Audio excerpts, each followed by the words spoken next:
And now, boys. You know from the song that Britney Spears is the troubadour of boys of all kind. So you wonder, who are the dream men in her life right now? Well, see if you can guess which photo she keeps in a solitary picture frame in her living room. I know which one you're talking about. I'm embarrassed. I have it here. I have it here. Ta-dum! The crush continues. Yes, the crush continues. We shouldn't show that. I'm embarrassed. Okay, that's my little thing. It's a secret. Inside, she's still a fan. So who are the dream guys now? Still Brad? Yes, definitely Brad. And I don't know. Ben Affleck, he's cute. And I think Colin Farrell's really cute, too. I think it's refreshing that he doesn't care what people think about him, and he says whatever's on his mind. Are you still friends with him? I mean, we talk every once in a while, but he's very busy right now. Yeah, because I followed the kissing and the tabloids, and are they together, or no, were they just out for a minute? And... Oh, no, we're not together. I'm single right now, completely single, so. Something about the way you say that, completely single. It's a good thing. I mean, of course you get lonely sometimes, but I like being by myself right now. I think it's good for me. Before I go, y'all give me a group hug. Is that okay? In some ways, she's like a laboratory experiment in the insulating power of relentless fame.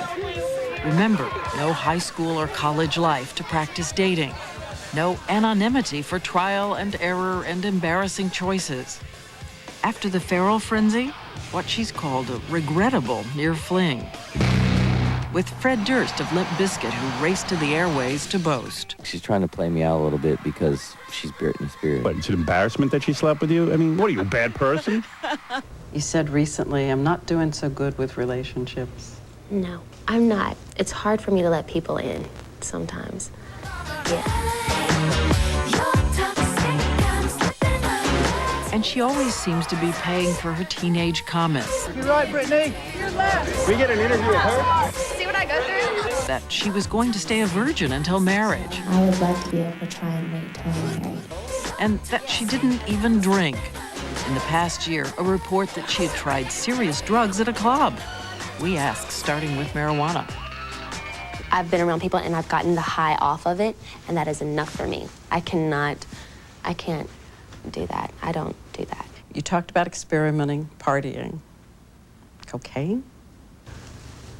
No, I never. They left the impression that at clubs that you tried cocaine. I've experimented in partying, but never that. I could never do something like that. I mean, I definitely, in this industry, there's people that do that around you 24/7. So, you know, you just have to learn who you hang out with. And I mean, I've had amaretto sours, and if I'm gonna drink, and I love red wine right now. Red wine, it makes me like really mellow, and but as far as, I'm such a control freak, I would never be able to do something that makes me feel out of it. I mean, drinking makes me feel that way sometimes, so I can't. And maybe she has another kind of adolescent rebellion. London, insulting fans by showing up late to her movie premiere, no autographs, barely saying hello.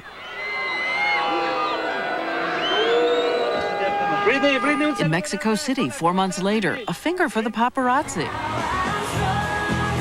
And then, 5 songs into her concert, the last night of her world tour, she walked off stage in front of 50,000 fans. It's too dangerous a situation, okay? It was raining, and she says it was dangerous. We're gonna go out there and we're gonna do the first 2 songs or whatever, like if it starts to clear up, but if it starts raining again and if it's bad, then I'll just stop in the middle of the show. And indeed, a documentary shows she and her tour manager are agonizing over what to do backstage. It's all irrelevant with it coming down right there. Nobody's going on. But out front, the crowd turned and started yelling, "Fraud, fraud." And it all happens as she's starring as a kind of villain in the tabloid accounts of supposed jealous arguments and then a horrible breakup with her self-proclaimed first love, Justin Timberlake. You've had a rough year. You've had a year that would test a lot of people. Mm-hmm. Illness in the family. Mm-hmm. A breakup. This spasm of publicity about what happened in from Mexico to London. It was pretty rough, yeah. Yeah, it's kind of weird. Ah, weird. Hello. Oh my goodness. Hello. Ew. Strong Britney. Yeah, it was a weird. Ew. I'm embarrassed. Can we stop? The breakup with Justin. Did he sell her out on a music video? Britney's side of the single. He's left the impression that you weren't faithful, that you betrayed the relationship. When Primetime returns.